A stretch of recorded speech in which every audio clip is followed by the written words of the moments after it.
மிரள போகுது ஸ்டேட்டு எங்கள் விசில் சத்தம் கேட்டு.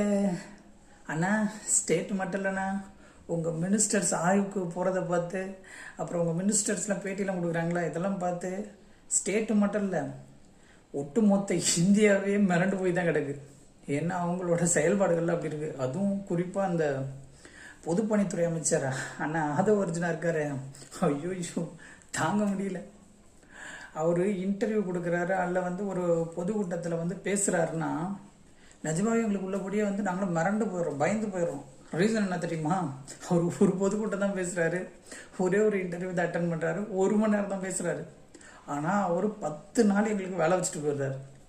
ஒரே கண்டென்ட். உங்களுக்கே நல்லா தெரியுது நம்ம பேசுனா ட்ரால் ஆகுதுன்னு, எல்லாமே ட்ரால் கண்டென்ட் ஆகுதுன்ட்டு. அப்படி இருந்தும் நீங்கள் எதையாவது பேசி வச்சுட்டு போயிடுறீங்க.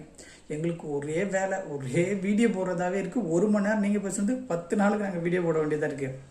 அண்ணா அதவண்ணா இப்பெல்லாம் பேசி உங்கள் அண்ணன் விஜய் அண்ணனோட நீங்கள் ஃபேமஸ் ஆகலான்னு தானே பார்க்குறீங்க. தெரியாமல் பண்ணுறீங்களா இல்லை தெரிஞ்சே பண்ணுறீங்களா அண்ணா? ஹலோ ஃப்ரெண்ட்ஸ், எல்லோரும் எப்படி இருக்கீங்க? இன்றைக்கி நம்ம என்ன டாபிக் பற்றி பேச போகிறோன்னா எலக்டோரல் பாண்டு, அதாவது தேர்தல் பத்திரம். ஏன் இந்த டாபிக் பற்றி பேச போகிறோன்னா, இந்த பட்ஜெட் கூட்டத்தொடரில் இந்த டாபிக் ஒரு பேசப்படும் பொருளாக மாறிச்சு. அதாவது அண்ணன் ஆதவ அர்ஜுனா பொதுப்பணித்துறையோட அமைச்சர் இந்த வேர்டை சுட்டி காட்டி எதிர்கட்சியை நோக்கி விமர்சனம் வச்சுருந்தாங்க. அதாவது அவங்க பார்ட்டி ஃபண்ட் அப்படின்னு சொல்லிட்டு இதை மென்ஷன் பண்ணுறாங்க. ஏன் அந்த பார்ட்டி ஃபண்ட் அப்படின்னு அவங்க மென்ஷன் பண்ணோம்? ஏன் அதை தேர்தல் பத்திர நிதின்னு சொல்லிட்டு போயிடலாமல் ஏன் பார்ட்டி ஃபண்ட் அப்படின்னு சொல்கிறாங்கன்னா, அதுக்கு பின்னாடி ஒரு எஸ்டிடி இருக்குது. அது என்னன்னு பார்த்தலாமா? 2018க்கு முன்னாடி ஒரு அங்கீகரிக்கப்பட்ட அரசியல் கட்சிங்கிறது தேர்தல் நேரங்களில் என்ன பண்ணலான்னா, ஃபண்டு பொதுமக்கள்கிட்ட இருந்தோ இல்லை கார்ப்பரேட் நிறுவனங்கள்கிட்ட இருந்தோ இல்லை இங்கே செயல்படுற உள்ளூர் நிறுவனங்கள்கிட்ட இருந்தோ என்ன பண்ணலான்னா, தேர்தல் நிதி, அதாவது தேர்தலை சந்திக்கிறதுக்கான உதவித்தொகையாக விருப்பப்பட்டவங்க அந்தந்த சார்ந்த தேர்தல் கட்சிகளுக்கு என்ன பண்ணுவாங்கன்னா, தேர்தல் நன்கொடைன்னு கொடுப்பாங்க. அதாவது அந்த ஒரு கட்சி தேர்தலை சந்திக்கிறதுக்கு அவங்களுக்கு ஃபண்டு வேணும்ல, இந்த ரீசனுக்காக தேர்தல் நிதிங்கிறது 2018 முந்தைய வரைக்கும் யார் கொடுக்குறா, எவ்வளோ கொடுக்குறான்ற விஷயங்கள்ல தெரியும். இதனால் என்ன ஆகுதுன்னா, ஒரு தனிப்பட்ட மனிதரோட அந்த சுய உரிமை, அதாவது இது சொல்லுவாங்கள்ல ரைட் டு லைஃப் அப்படிங்கிற ஒரு விஷயம் அஃபெக்ட் ஆகுது அப்படின்னு சொல்லிட்டு என்ன பண்ணுறாங்கன்னா, 2018 ஜனவரி மந்த்லேருந்து என்ன பண்ணுறாங்கன்னா, எலக்டோரல் பாண்ட் ஸ்கீம் அப்படின்னு சொல்லிட்டு சென்ட்ரல் கவர்மெண்ட் இப்போது இருக்கிற மோடி அரசாங்கம் தானே அப்பவும் இருந்துச்சு, அவங்க எலக்ட்ரல் பாண்ட் அப்படின்ற ஸ்கீமை கொண்டு வராங்க. அது எந்த ஆக்டுக்கு அண்டரில் வருதுன்னா, ரெப்ரசன்டேட்டிவ் ஆஃப் பீப்புள் ஆக்ட் 1951 அண்டரில் இந்த விஷயத்தை இன்ட்ரடியூஸ் பண்ணுறாங்க. இந்த தேர்தல் பத்திர சட்டப்படி ஒரு தனிநபரோ இல்லை ஒரு நிறுவனமோ அவங்களுக்கு விருப்பப்பட்ட அரசியல் கட்சிக்கு 1000 ரூபாயிலிருந்து 1 கோடி ரூபாய் வரைக்கும் அவங்க என்ன கொடுக்கலாம்னா தேர்தல் பத்திரம் கொடுக்கலாம். ஓகேங்களா? இப்போ இந்த தேர்தல் பத்திரம் எங்கே கிடைக்கும்?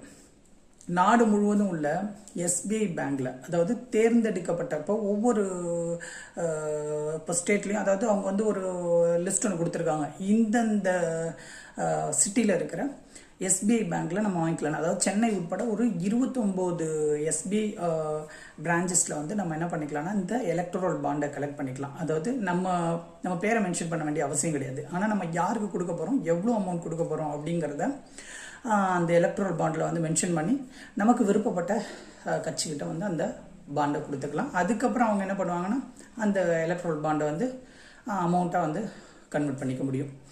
இதுக்கு சில விதிகளில் இருக்க. வருஷத்துக்கு 4 முறை மட்டும்தான் இந்த தேர்தல் பத்திரங்கிறது இஷ்யூ பண்ணப்படும் எஸ்பிஐயால். அதுவும் இப்போ தேர்தல் இப்போ வருதுன்னா, அந்த தேர்தல் எப்போ அறிவிக்கிறாங்களோ அதுலேருந்து ஒரு 10 நாளுக்குள்ளே இந்த பாண்ட் இஷ்யூ பண்ணியிருப்பாங்க. அதுக்குள்ளே நம்ம கலெக்ட் பண்ணி யாருக்கு கொடுக்குறோங்கிற இதை முடிவு பண்ணி ஃபில் பண்ணி அவங்கள்ட்ட கொடுத்து அந்த எலக்ட்ரல் பாண்டை வாங்கிட்டு சம்மந்தப்பட்ட கட்சிகளை கொடுத்துடலாம். இது சட்டசபை தேர்தலுக்கு. இதே நாடாளுமன்ற தேர்தல், அதாவது லோக்சபா தேர்தல்னா இந்த காலத்தையும் என்ன பண்ணுறாங்கன்னா, ஒரு 30 டேஸாக அவங்க எக்ஸ்டெண்ட் பண்ணி கொடுத்துருக்காங்க. இதுதான் தேர்தல் பத்திரத்தை பற்றின ஒரு தகவல். இதில் இன்னொரு விஷயம் நம்ம கவனிக்கப்பட வேண்டியது என்ன இருக்குன்னா, இந்த எலக்ட்ரல் பாண்ட் அப்படிங்கிற ஒரு ஸ்கீமால இப்போ யார் வந்து நிதி கொடுக்குறா அப்படிங்கிறது தெரியாம போகுது. இந்த தேர்தல் பத்திரங்கிறது ஆக்சுவலாக இந்த தேர்தல் பத்திரத்தில் எந்த ஒரு தனிப்பட்ட நபரோட பெயர் இருக்காது, யார் கொடுத்தாங்கிற விவரம் இருக்காது. இது வந்து ஆர்டிகல் 19(1) ரைட் டு இன்ஃபர்மேஷனை வந்து மீறுற மாதிரி இருக்கு அப்படின்னு சொல்லிட்டு ஏடிஆர் அமைப்பும் மார்க்சிஸ்ட் கம்யூனிஸ்ட் பார்ட்டியும் வந்து எதிர்த்து சுப்ரீம் கோர்ட்டில் கேஸ் போடுறாங்க. சுப்ரீம் கோர்ட்டும் இந்த விஷயத்தை ஏற்றுக்கிட்டு என்ன பண்ணுறாங்கன்னா 2024, அதாவது 2024ஆம் ஆண்டோட இந்த தேர்தல் பத்திரம் வழங்குற அந்த ஒரு செட்டப்பை வந்து அந்த ஸ்கீமை வந்து என்ன பண்ணுறாங்கன்னா ரத்து பண்ணுறாங்க. அப்போது 2024 எலக்ட்ரல் பாண்டு அப்படிங்கிற ஒரு கான்செப்டே இப்போ கிடையாது. சரிங்களா? அதனால தான் நம்ம ஆதவன் என்ன பண்ணுறாருன்னா டெக்னிக்கலாக பார்ட்டி ஃபண்டுன்னு பேசுகிறாரு. இப்போவும் நம்ம பார்ட்டி ஃபண்டு அப்படின்ற ஒரு வேர்டு எடுத்துக்கிட்டோம்னா, தேர்தல் நேரங்களில் அரசியல் கட்சிகள், அதாவது அங்கீகரிக்கப்பட்ட அரசியல் கட்சிகள்னு இதில் ஒரு கான்செப்ட் இருக்குது. என்னென்னா, ஒரு கட்சி தேர்தலை சந்தித்து குறைஞ்சபட்சம் 1% ஓட்டு வாங்கியிருக்கணும். 1% ஓட்டு வாங்கியிருந்தால் தான் அவங்களுக்கு வந்து ஒரு தனிநபரோ ஒரு நிறுவனமோ அவங்களுக்கு வந்து பார்ட்டி ஃபண்ட், அதாவது எலக்ட்ரல் பாண்டு மூலயமாவோ இல்லை வந்து பார்ட்டி ஃபண்டுன்னு ஒன்று நீங்கள் கொடுத்தாலோ வந்து கொடுக்க முடியும். அதுதான் வந்து அக்செப்டபிள். இல்லைனா வந்து இது எதுக்குள்ளே போய்டும்னா இல்லீகலில் போய்டும். ஓகேங்களா? அப்புறம் இந்த எலக்ட்ரல் பாண்டில் இன்னொரு விஷயத்தை நான் ஆட் பண்ணிக்கிறேன். இதுக்கு வந்து எந்த ஒரு இன்கம் டேக்ஸும் கிடையாது அண்ட் எந்த இன்ட்ரெஸ்ட்டும் கிடையாது. ஓகேங்களா? ஸோ இது மாதிரியான விஷயங்கள் அதில் சுற்றிட்டு இருக்கு. அதனால தான் அண்ணன் வந்து பார்ட்டி ஃபண்டுன்னு டெக்னிக்கலாக பேசி நம்மளை அட்டாக் பண்ணுறதா நினச்சிக்கிட்டு அவரே வந்து வாங்கி கட்டிக்கிறாரு. என்ன எப்படி வாங்கி கட்டிக்கிறாருன்னு கேட்குறீங்களா? அவர் வந்து என்ன சொல்லியிருக்காருன்னா, 905 கோடி வந்து லாட்ரி மார்ட்டினோட நிறுவனத்திலிருந்து நீங்கள் வாங்கியிருக்கீங்க பார்ட்டி ஃபண்டா, அதாவது தேர்தல் நிதியாக வந்து வாங்கியிருக்கீங்க, எதுக்கு வாங்கினீங்க அப்படின்னு அவர் கேட்டிருக்காரு. 905 கோடி 905 கோடினா எவ்வளோ பெரிய அமௌண்ட் தெரியுமா? அதாவது எலக்டோரல் பாண்டு அப்படிங்கிற ஒரு கான்செப்ட் இருந்தாலே 4 டைம் தான் ஒரு வருஷத்துக்கு, அதாவது 4 குவார்ட்டர்ஸ்க்கு மட்டும்தான் நீங்கள் என்ன எலக்ட்ரல் பாண்ட் இஷ்யூ பண்ணுவாங்க. அதில் நீங்கள் மேக்ஸிமம் 1 கோடி தான் கொடுக்க முடியும். அப்படி பார்த்தா கூட ஒரு வருஷத்துக்கு 4 கோடி தான் கொடுத்துருக்க முடியும். அவர் சொல்கிற கணக்குப்படி பார்த்தா 2019 2023 வரைக்கும் இந்த 4 வருஷத்தில் 16 கோடி தான் கொடுத்துருக்க முடியும். ஓகேங்களா? எப்படி 905 கோடி வந்துச்சு? அப்போ நீங்கள் எவ்வளோ நிறுவனங்கள் வச்சுருக்கீங்க? இதெல்லாம் தோண்டி பார்க்கலாமா? இதெல்லாம் தோண்டி பார்த்தா உங்கள் மாமனாருக்கு நீங்களே வந்து குழி தோண்டுற மாதிரி ஆகிடும். ஆனால் எதிர்கட்சியை தாக்குறோன்ற பேரில் நமக்கு நம்ம குழியை தோண்டியக்கூடாது.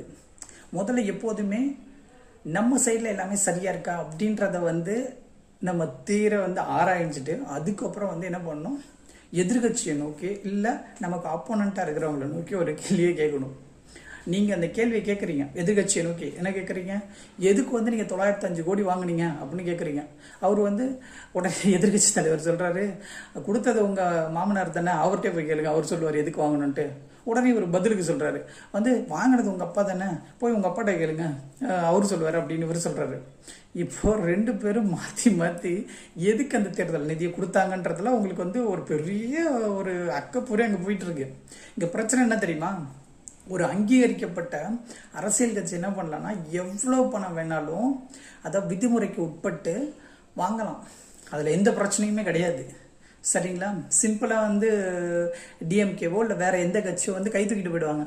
இது மாதிரி விதிமுறைக்கு உட்பட்டு தான் நாங்கள் வந்து இந்த தேர்தல் நிதியை வந்து தேர்தலில் நன்கொடையாக நாங்கள் வாங்கிட்டோம் அப்படின்னு சொல்லிட்டு அவங்க கை தூக்கிட்டு போயிடுவாங்க. ஆனால் நீங்கள் கொடுத்தீங்களே 905 கோடி 905 கோடி எங்கேருந்து வந்துச்சு? எதுக்கு 905 கோடி நீங்கள் கொடுக்குறீங்க? இது மாதிரியான கொஸ்டின்ஸில் வரும். அப்போ நீங்கள் எவ்வளோ வருமானம் உங்களுக்கு வந்தால் நீங்கள் 905 கோடி கொடுப்பீங்க. இல்லை நீங்கள் எவ்வளோ வருமானத்தை எதிர்பார்த்தா ஒரு அரசியல் கட்சிக்கு 905 கோடி கொடுப்பீங்கன்னு சொல்லிட்டு எலெக்ஷன் கமிஷன் ஆஃப் இந்தியாவிலேருந்து வருவாங்க. அப்புறம் இடி ரைடு, ஐடி ரைடு வருஷம்லாம் வரும்னா